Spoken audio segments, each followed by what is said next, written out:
one thing that goes by very, very quickly each and every time is our conversation, our Tuesday conversation with Teresa Tomeo, getting our shot of vitamin T, and she is back with us. Good morning, Teresa. Thanks for being with us. Buongiorno. How are you, David Day? That's your name in Italian, as I told you in the email. I like it.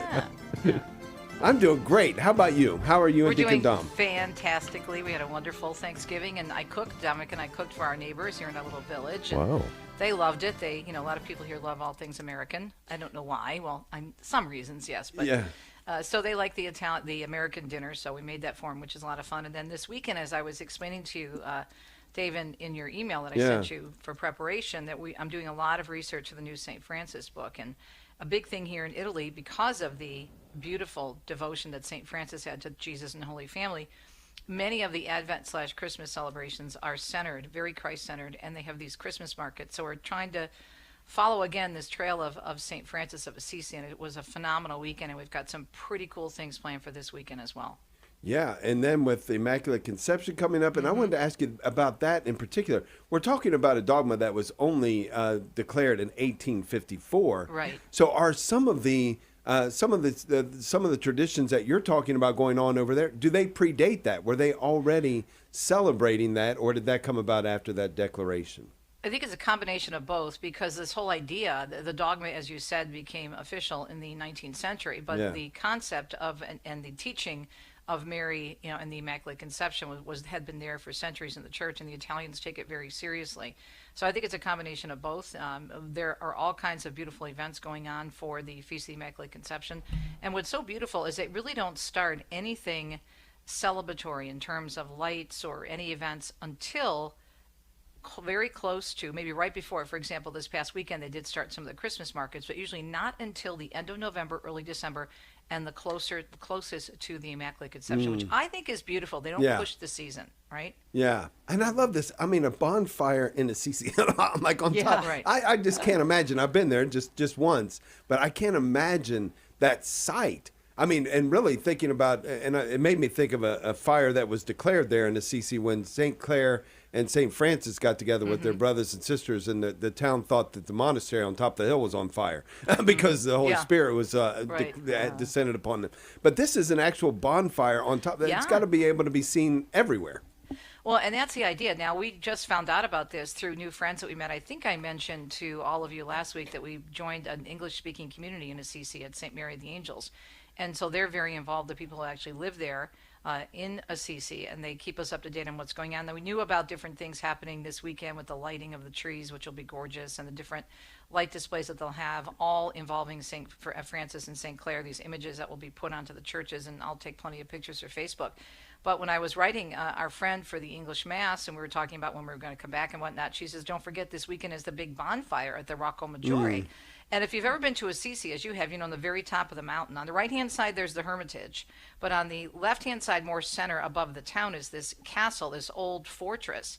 And they go there on the eve of the Immaculate Conception, and they light a huge, massive bonfire. It's all a local committee, volunteers, residents, and it's in preparation for the coming of the Christ child and the Feast of the Immaculate Conception in honor of the Blessed Mother. And it's so big, they make it so you could see it from miles around, like saying hi to heaven. So we're really excited to do this, and they serve the mulled wine and the chestnuts, and they sing, music, sing songs. And so it's going to be beautiful. I'll be posting some videos and some pictures on my Facebook page this weekend.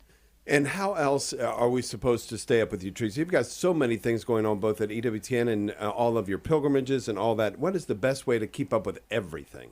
I think really it's just to go to either my Facebook page. You can get through everything through teresatomeo.com or travelitalyexpert.com. But I'm really excited about immersing ourselves in this Advent Christmas season. Last year we left too early. We left right after Thanksgiving, and we were getting all these pictures from our friends here in central Italy. And I'm like, okay, Dom, we have to stay. So we're staying until the 15th. We'll be traveling a week, this Monday, December 15th, to come back to the States. But in between now and then, we're seeing all kinds of great Christmas traditions. The world's largest outdoor Christmas tree in Gubbio, and the world's largest outdoor Christmas tree on the water in Lake Trasimeno, and of course the big bonfire in Assisi. And it's all happening within an hour of where we live in Umbria. So that's what's so great about living in central Italy. There's a lot to do and see, and you're very close to everything.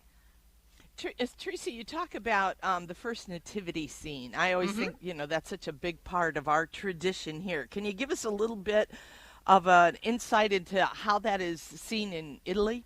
Yes, absolutely. And so it started in, and I'm sure you know this, but just for the sake of our listeners, in Greccio, which is in northern Lazio. It's about an hour and a half south of Assisi. And so that was a shrine site, a hermitage site for the Franciscans, early Franciscan followers of St. Francis. And when he came back from the Holy Land, this was 2 years before he died, it took him 3 months to get there and 3 months to get back.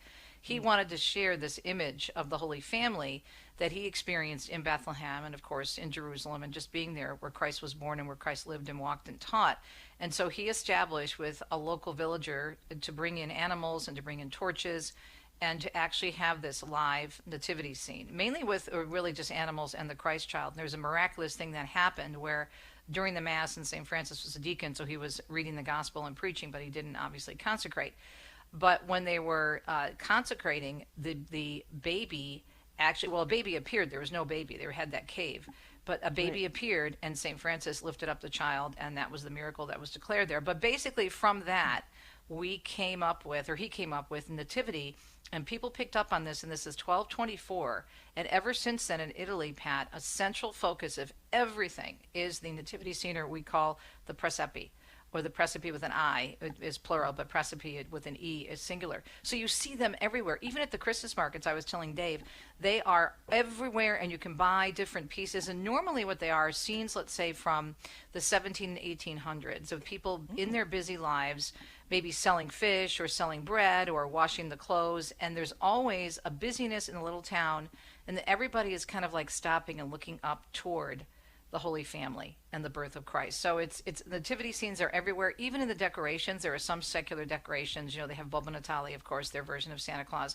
But even when you see the lights and the different displays, they always have a Christian reference, which I think is wonderful. But the nativity scene is a huge part of that.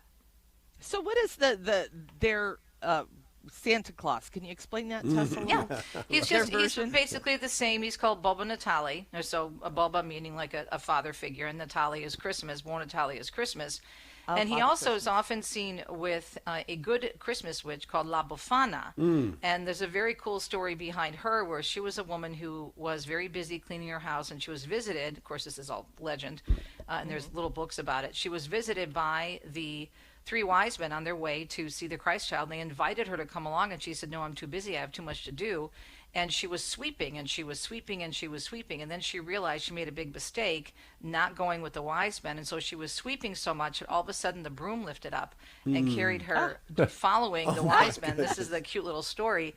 And ever since then, she's been flying around looking for the baby Jesus. And her appearance is associated with Babbo Natale, but it's closer to Epiphany, where she puts little gifts in the children's stockings on the eve of Epiphany. Epiphany is actually just as big here in Italy and parts of Europe as Christmas. So La Befana is the good witch associated with Epiphany, and then we have Babbo Natale, who's their version of Santa Claus.